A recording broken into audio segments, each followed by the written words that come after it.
நீங்க work out பண்ண இருந்தீங்கன்னா ஃபர்ஸ்ட் ஒரு டவுட், ஜிம்முக்கு போலாமா இல்ல ஹோம் ஒர்க் அவுட் பண்ணலாமா?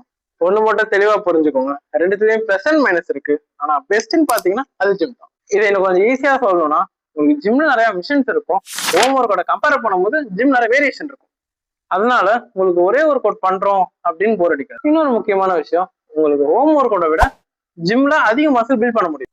அதுக்குன்னு ஹோம் ஒர்க் அவுட் வேஸ்டான்னு கேட்டா கண்டிப்பா கிடையாது. உங்களால ஜிம்முக்கு போக முடியலன்னா அட்லீஸ்ட் ஹோம் ஒர்க் அவுட் பண்ணுங்க. உங்களுக்கு ஹோம் ஒர்க் அவுட்லயும் அட்வான்டேஜ் இருக்கு. ஃபர்ஸ்ட் அட்வான்டேஜ், உங்களுக்கு இதுல ஃபீஸ் கிடையாது. ரெண்டாவது அட்வான்டேஜ், இதுல உங்களுக்கு டிராவல் டைம் கிடையாது. மூணாவது அட்வான்டேஜ், நீங்க ஒருவேளை இன்ட்ரோவர்ட்டா இருந்தீங்கன்னா நீங்க ஹோம் ஒர்க் அவுட்ல இருந்து ஸ்டார்ட் பண்ணி அதுக்கப்புறம் ஜிம்முக்கு வரலாம். இது இன்னொரு பிரச்சனை, நீங்க வீட்டுல ஒர்க் அவுட் பண்றதுனால எந்த அளவுக்கு டிசிப்ளினா பண்ணுவீங்கன்னு தெரியாது. பண்ணிட்டீங்கன்னா ஓகே. இதனாலதான் ஜிம் பெஸ்ட்னு சொல்றேன். உங்களால ஜிம்முக்கு போக முடிஞ்சா கண்டிப்பா எதையுமே யோசிக்காம ஜிம்முக்கு போய் ஜாயின் பண்ணிடுங்க. ஒரு நிமிஷம், இந்த மாதிரி இன்ஃபர்மேட்டிவ் வீடியோ பார்க்கணும்னா இப்பவே என்ன ஃபாலோ பண்ணிக்கோங்க. பை.